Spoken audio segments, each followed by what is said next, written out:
Ready? Let's do it. Let's do the damn thing.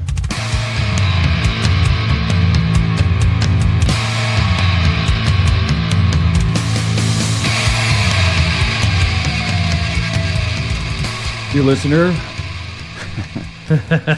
damn it, Carlo, you're going to ruin that for me. Carlo, dear listener, thank you for listening to another episode of Savor the Burn. My name is Jonathan. Across the table from me is the spectacular Mr. W2. Hello. Hello. And thank you, as always, thank you for listening to us on your podcast app of choice, following us on all the socials, including but not limited to everything that we're on. I'll just shorten it to that. Please stop. And don't forget X. Don't forget X. Yeah, right. We were on Twitter, but now Twitter's not Twitter. Formerly known as Twitter. It's X. Yeah. What was the name of the streaming thing I was asking you about? I don't know. Yeah, okay. So Stitcher, in recent news, Stitcher has announced that they will be shutting down very soon. Probably by the time you hear this episode, they have shut down, which is unfortunate because they were one of the, or if not the first, podcast hosting website, which is, you can find Savor the Burn there, but unfortunately, you're not going to find there at all. They're closing up shop, just like Yellow Freight did. I'm sure you heard about that.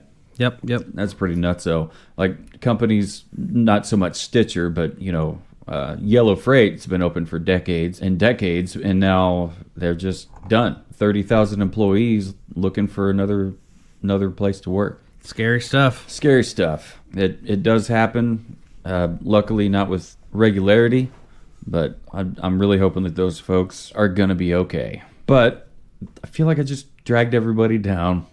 I guess let's drink some whiskey. Yeah, we're gonna drink some whiskey here tonight. We got a couple tastings here, both from the same company, called Redbreast. It's a revisit. Yeah, and anyone who's been around and stuck with us for a minute or two, you might recall back around the St. Patrick's Day time, we did a whole line of different Irish whiskeys, and the outcome of that was this Redbreast 12-year becoming kind of our standard when it comes to Irish whiskeys. And yeah, it was just so good, and I thought, you know what, as we've gotten into this, we've started to enjoy higher and higher proofs, and they make a cask strength version of that, and I was like, we should not only revisit our Irish whiskey standard, but let's turn it up a notch and do a side-by-side comparison. So we've kind of poured them both, and we're going to jump into both of them side by side.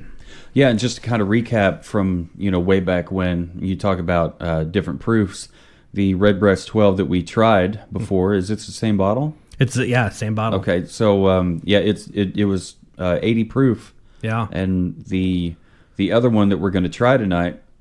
We're revisiting one and we're trying another one. It's same Redbreast, single pot still, aged 12 years, but this one is cask strength, and it's got 116 proof. 118. Okay. Or does the bottle say 116? The bottle says 116.2. Okay. Online, what I pulled said 118, so. Okay.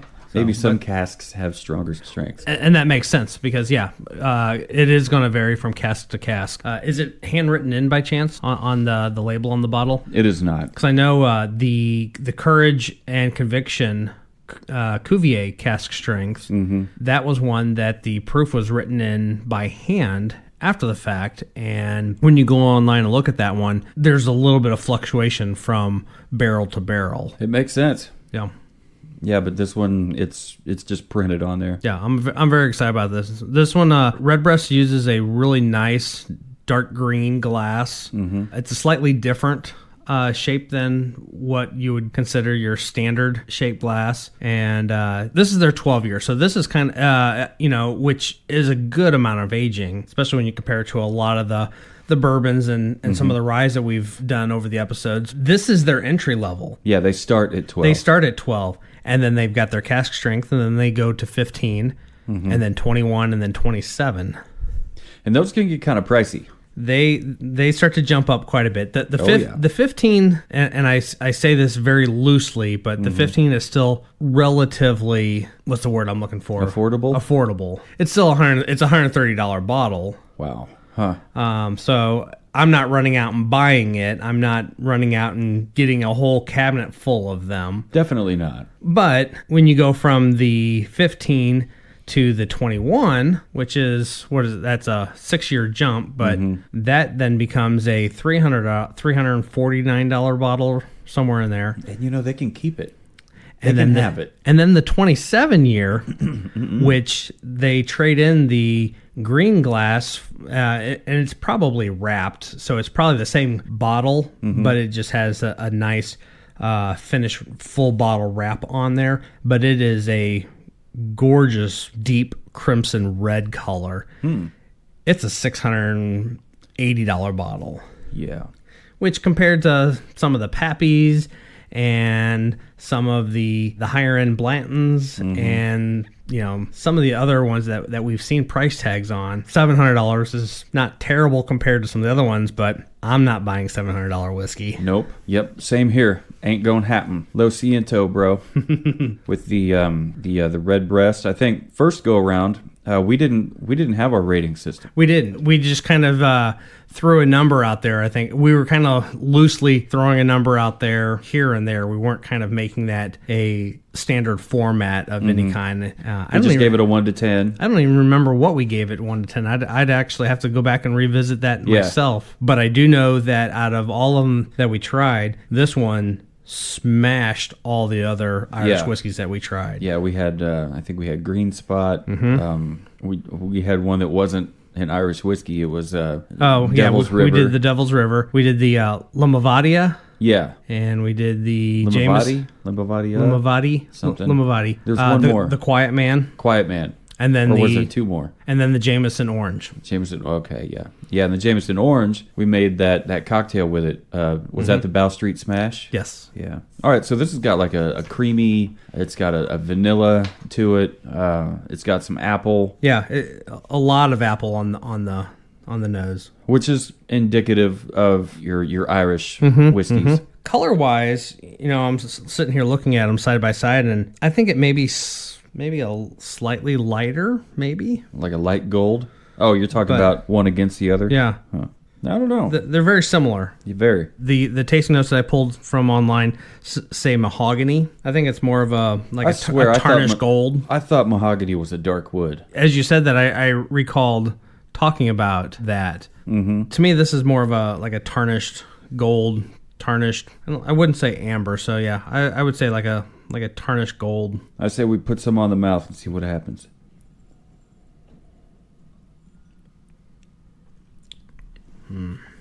That smooth creaminess follows through. Yeah. It's got some spice on it before the finish comes in. I think my finish is just now coming in. The legs are very smooth and consistent on this, so when you swirl it through the glass, we've had some that have had kind of streaks and stripes in there. This seems to have a very even cascade.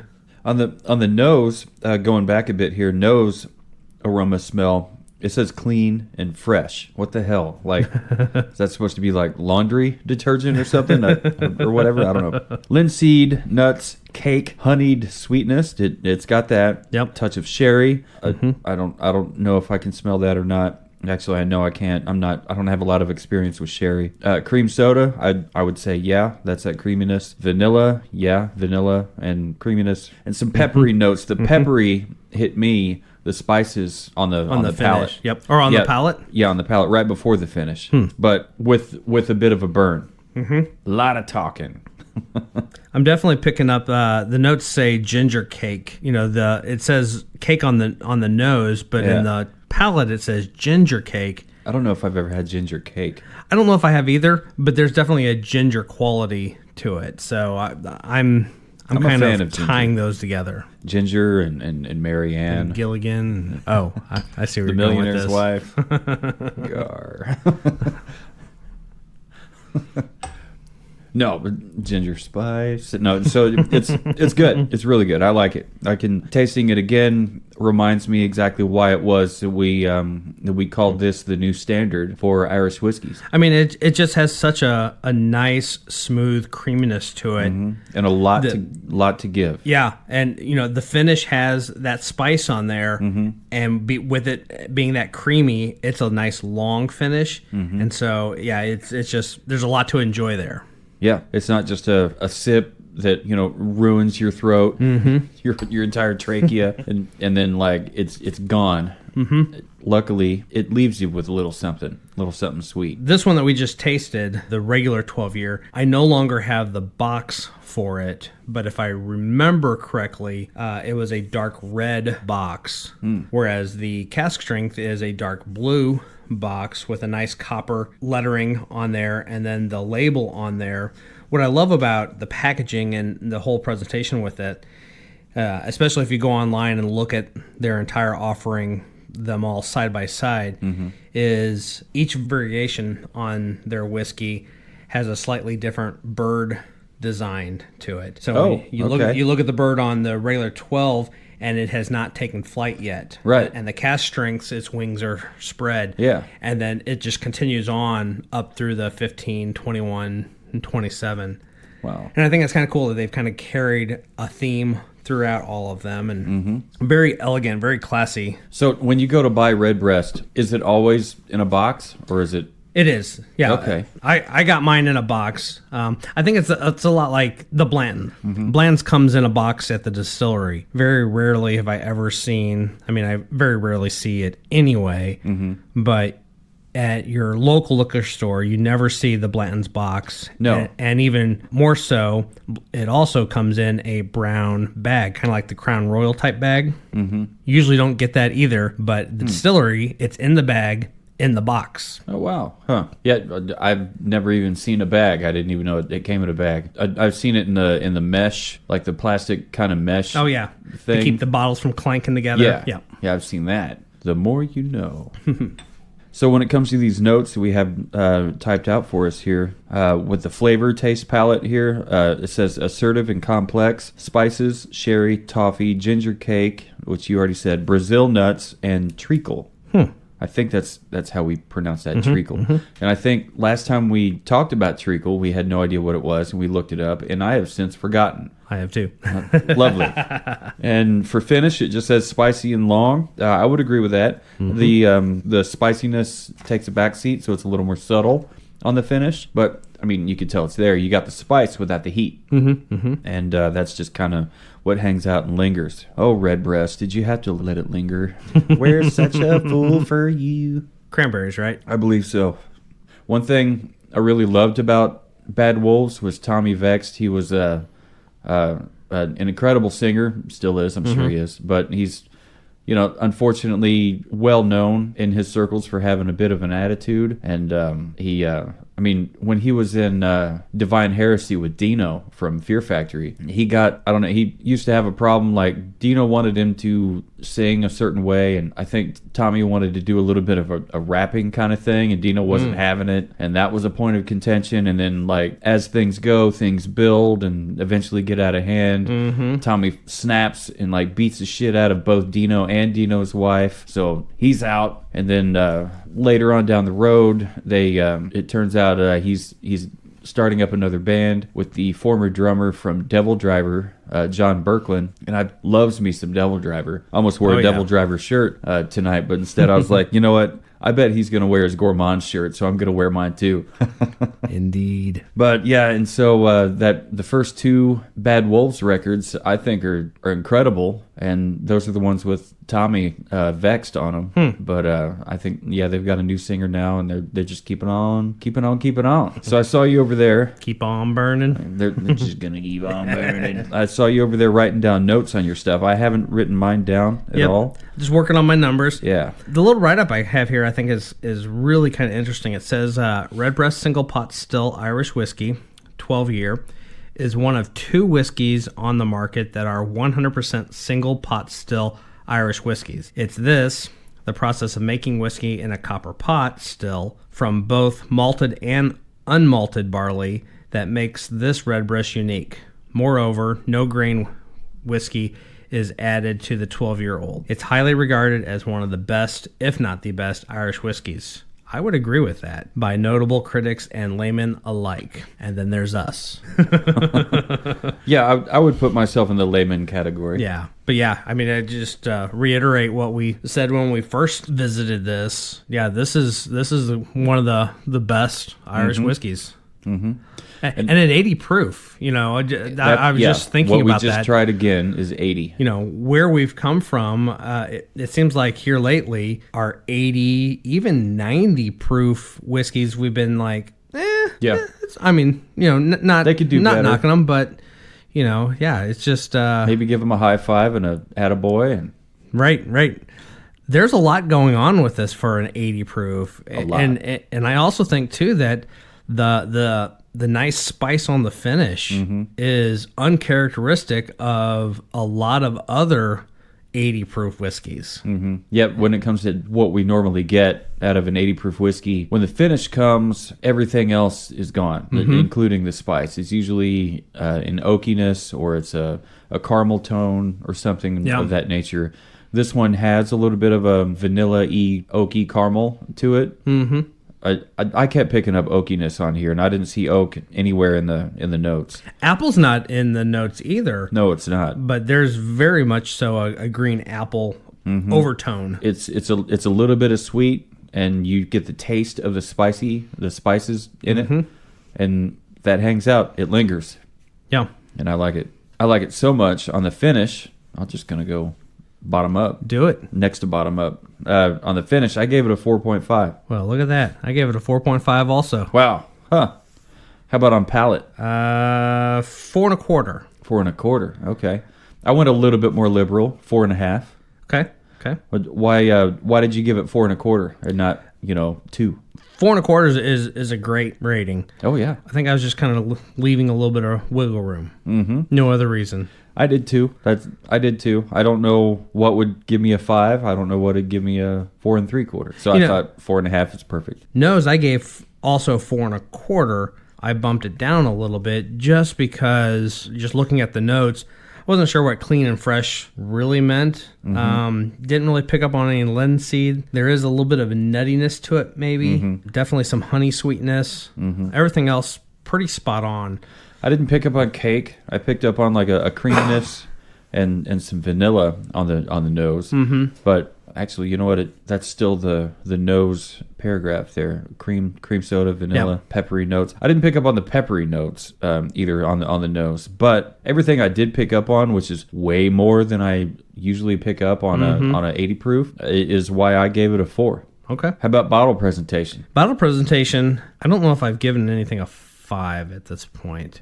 I gave this one a 4.5. Okay. I think it's very solid, and just knowing what they've done with their entire offering and how they kind of carried a theme throughout all of their brand really kind of showcases and all this. And being a designer myself, I greatly appreciate that stuff. It comes in a very nice box. So if it's a gift, easy to wrap. It's easy to wrap. It's a great, slap a bow on it, whatever. It's a wonderful looking bottle. It's got raised lettering on the glass. All the information you could ever need. It's green glass. Right. You don't usually get green glass. Yeah, looking at the just the 12-year standard and then the 12-year cask strength. It's the same bottle, slightly different label. Different cap. The cap is red on the 12-year, where it's blue on the cask strength, and then on the label there's the stripe that kind of differentiates the two, corresponds with that color. It's a cork. Yeah, you just pulled the top off. It's actually a real cork topper, not the composite. It's not plastic of any kind. Well, except for the topper on the cork, whatever. That's not making contact with alcohol. Yeah, and that's to be expected. So yeah, 4.5. Well, I agree. Totally. Everything you said. I'm not a designer, but I have designed stuff, and I really appreciate what you pointed out, how the with every offering down the product line, you get a different, a little variant in the label. Kind of like the redbreast bird. With Blanton's, like it'll have a little letter on it, and if you get collect the whole set. It spells out Blanton's or Blanton. Is it Blanton's or Blanton? Apostrophe S. Very cool. Very cool. So not only is it a bottle with a unique to that specific offering, whatever, labeling. It's got all the information you could want on there. A little bit of history on the back. It's got the ABV on the side. It's got triple distilled, matured in the finest oak casks, product of Ireland, single pot still. It's got all the information you want to see, whatever. It's got everything. Plus, it comes in a cool box, which carries on with the whole design aspect to it and the whole presentation part of it. So I went ahead and just said, fuck it, I'm giving it a 5. Excellent. I like it. So that brought my overall rating to a 9. Awesome. Mine was 8 3/4. 8 3/4. So we're still ballparking it. We are. Like I'm a little more optimistic. You're a little more critical. That's cool. Yep. That's cool. We've got our own little style as far as to what it is that we do. Shall we just roll right on into our cask strength? Yeah, I don't think there's any reason to stop. Let's keep it while it's all fresh on the palate. I've got us some coffee beans for Very a little bit cool. of a cleansing. Yes, and he's got them in a little ramekin, and he's had mine had two things covering it, two what are they, coasters, covering it up to make sure that the smell doesn't get out like that coffee bean did. I figured I'd pick it up just in case little Ozman over there had a proclivity to eat coffee beans. And what does the coffee bean experience do? It just helps wipe the palate clean. It really helps kind of take away all the different notes and all that, and then just kind of let your brain do a reset on what it has previously picked up on. So, which really helps out with what we're doing. Yeah, tasting. So, what can you tell me about the cask strength? Is there anything different besides just it being cask strength? Yeah, I mean that's it. It's supposedly it is the same mash bill, same 12-year, same aging. Really, the difference is the barrels are hand selected and it's barrel to bottle. Well, I'd say color is identical. Mm-hmm. What do we call that when we're looking at it? I said I thought it was like a tarnished gold. Not the color, but like when we're holding it up and we're looking at it. Oh, the legs? Legs. Jesus, She's tap got dancing crap. legs. Knows how to use them. If you don't know ZZ Top, just shut this off and go listen to some ZZ Top greatest hits. Yeah, this has got legs for days. It's got all the thin little rivulets going down the side of it. The smell. What is interesting though is it does smell different. It's definitely different on the nose.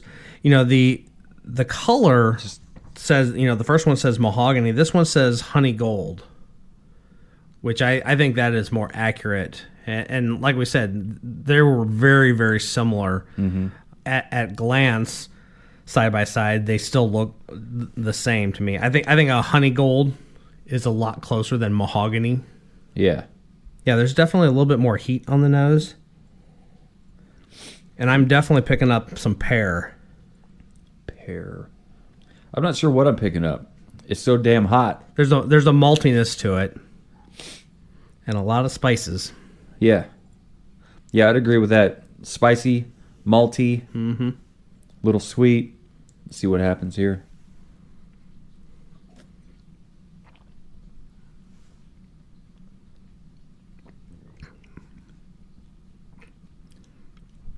Ooh. Holy shit, that's hot.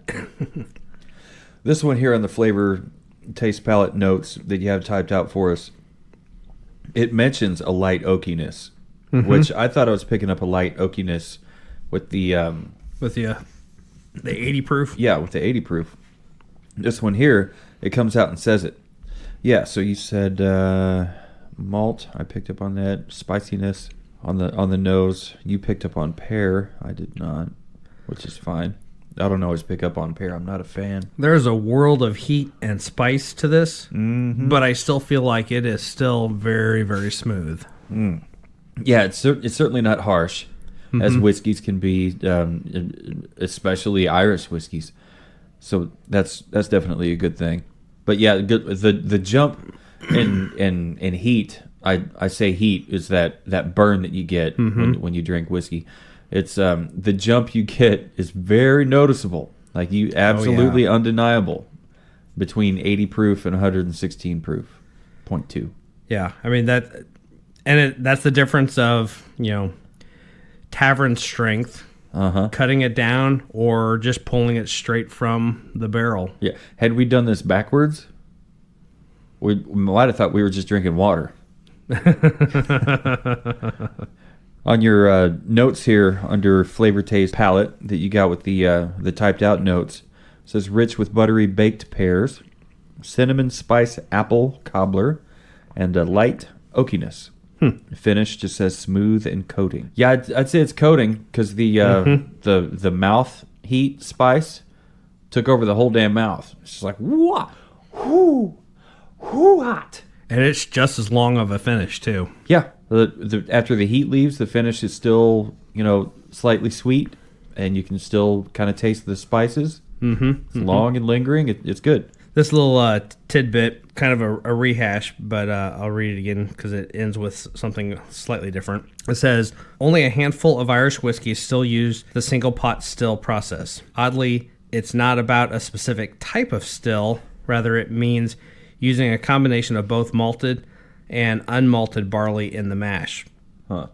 And where a single malt whiskey is usually distilled twice, single pot still whiskey is usually distilled 3 times. 3 times. I've seen that a lot on Irish whiskeys. It'll say it's triple distilled. Yep. Which is good, which is great, because it'll, especially with copper, because copper pulls those tannins out of it, and it makes it taste a lot better. That actually reminds me of when I was doing the Mitchers tour, and we got to see the copper still. They also, they're not an Irish whiskey, but they use a copper still and all that.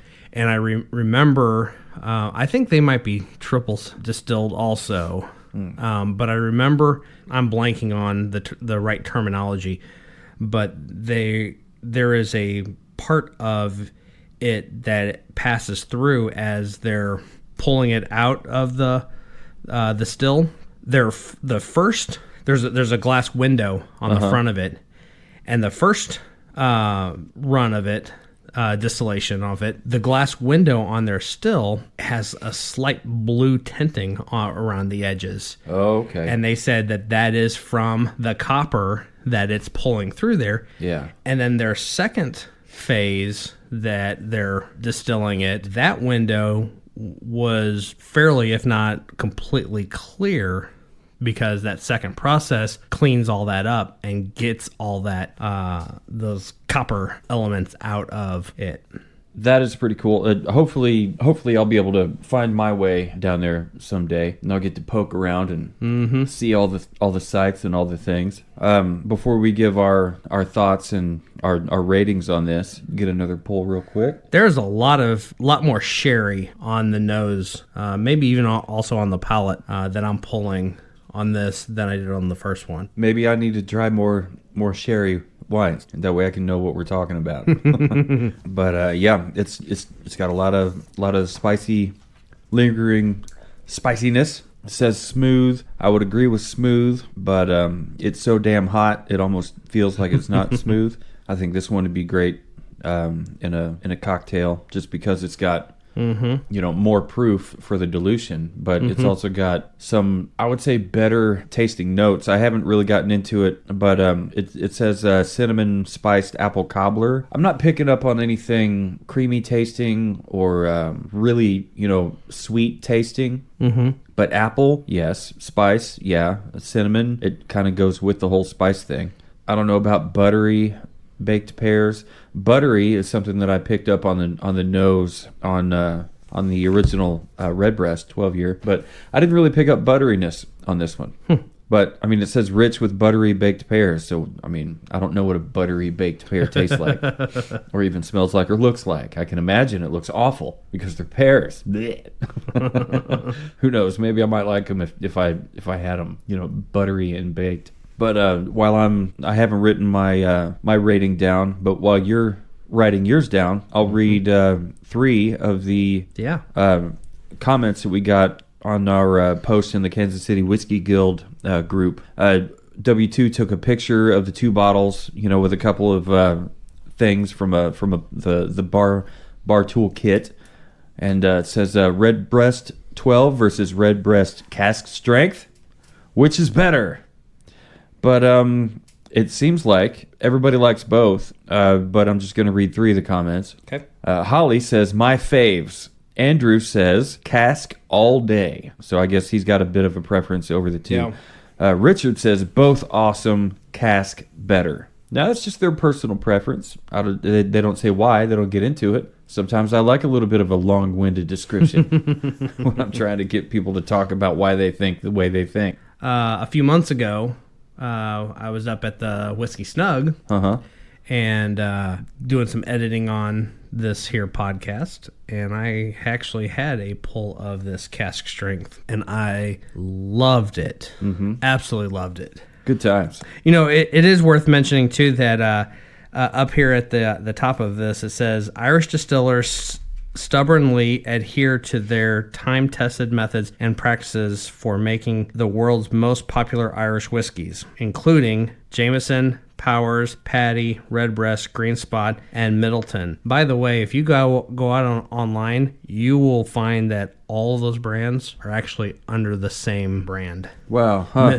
Middleton is responsible for all of those brands, which I did not know until I was looking at that. I knew a few of them were related. I knew like Green Spot and Redbreast are all distilled at the actual Middleton distillery. Mm-hmm. Jameson's got their own. Powers, I think, has their own. But yeah, they actually all live under the same family. Well, that's pretty cool. It goes on to say the good men at Redbreast set themselves apart by being one of the very few remaining single pot still whiskeys and provide 4 variants of it, all of which you've said, but it also says all of them top notch. Yeah, the other one that I did not mention, I mentioned the 12, 15, 21, and 27. Mm-hmm. The other one that I'm on the hunt for is the Redbreast Lastau edition. I think that's how it's pronounced. It's Lastau. It has a special cognac or sherry cask that it's finished in.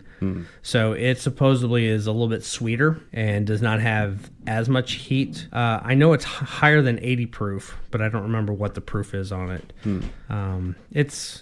Whereas the regular 12-year Redbreast is about a $64-$65 bottle. The Lastau is $78 bottle. And Irish whiskey generally is sweeter than other whiskeys. So having an extra sweet Irish whiskey might be right up my alley. Yeah. And what else did you say about it? It wasn't just sweet, it was something else? What did I say? I forgot what we were talking about. But I guess that's a good reason to head over to the rating. My rating surprised me. Yeah? Like we've talked about before, actually breaking out this rating system by nose, palate, finish, bottle presentation forces you to stop and think about all those different elements separately. Yeah. Mm-hmm. If you would have just asked me to throw a number out there, even though the cask strength is much hotter, I would have told you, I enjoyed that one, and I would have given it a higher number than the other one. But that was not the case when I added and did my math on the rating for this. All right. Well, what'd you give for nose? Nose, I gave it a 4.5. 4.5. I gave it a 3.5. Okay. I like the nose a little bit more than the first one. I picked up on the right pears and malt that I did not get in the regular 12-year. I really enjoyed. It had a whole lot more heat on the nose, which I think translates to the baking spice that it talks about. Not sure about the fresh baked scones, but maybe. Yeah, I remember seeing that in the nose. Maybe is that kind of a fresh breadiness to it? I don't know. I'm a colonial. When we, the Americans, came over here and we got away from colonialism, we revolted in a revolution and never looked back. So I don't bother with English food, scones we would call their scones biscuits, and they would call our biscuits scones. What they call biscuits are like crackers. Right. Like animal crackers or something. And scones are kind of a drier, more dense biscuit. And who wants that? No, I want something light and fluffy, something throw some butter, maybe some blackberry jam on it. Not unless you're dipping it in your coffee. Yeah. I remember coffee. Those were Well, the that's days. right. You've I've stopped pushed all caffeine caffeine. to the side. I need to have my ticker checked out to see if it's something I can come back to or not. Because that's how I would drink my coffee black. I wouldn't have a bunch of stuff in it, so it wasn't the worst thing for you. In fact, my doctor told me it was okay, and it was actually better that I did drink it until strange palpitations happened, and I told her about my notoriously slow heartbeat. But whatever. It's always in the low 50s or high 40s. Resting anyway, not when I'm jumping around like a half jacked off house cat, but it's Not on stage. no, it's not. That's not stage heartbeat. Stage heartbeat's probably closer to everybody else's normal resting, somewhere in the 60s and 70s. Enough about me and my weird old man health talk. On nose, yeah, I gave it a 3.5. It was hard for me to really smell anything past that initial flash of all the off-gassing, what do they call that? It's just the heat coming off on the nose.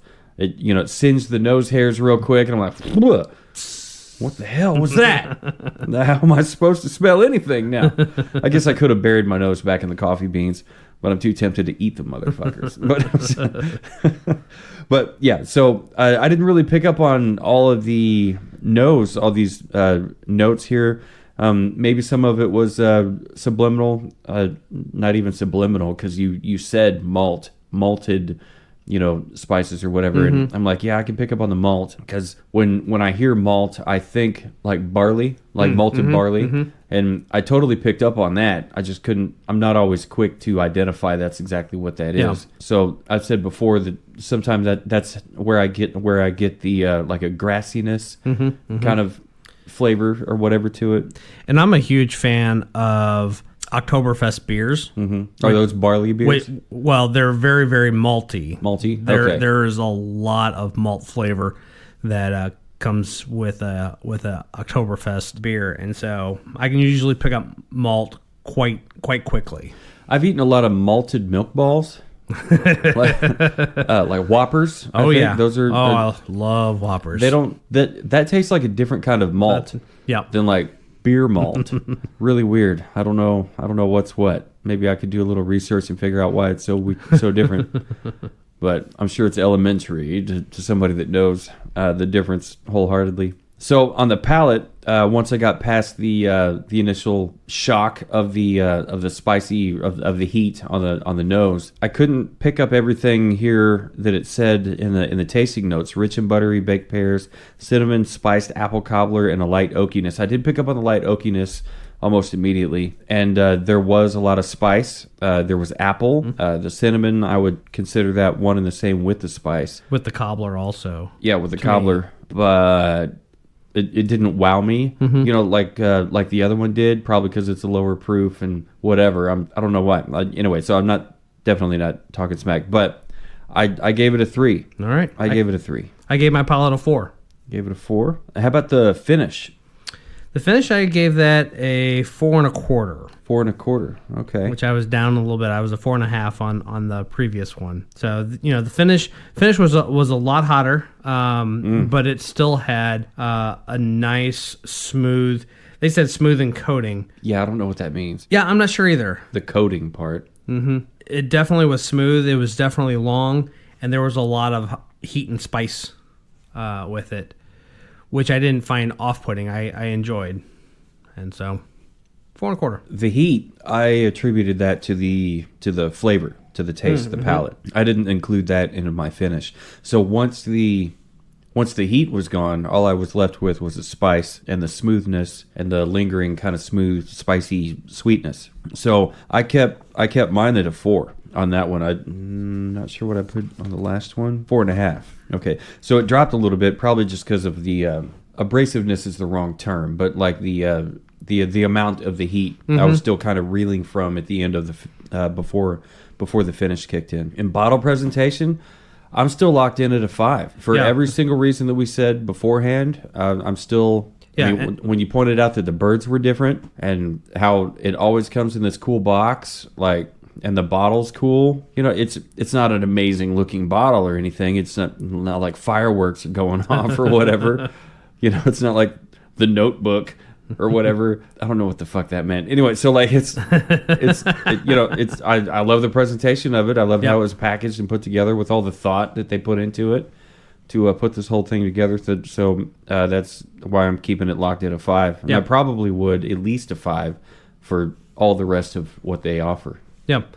And I left mine at 4.5 because that's what I gave it the last one. Very cool. So what did that bring your overall rating to? That brought my overall rating to 8 5/8. 8 5/8.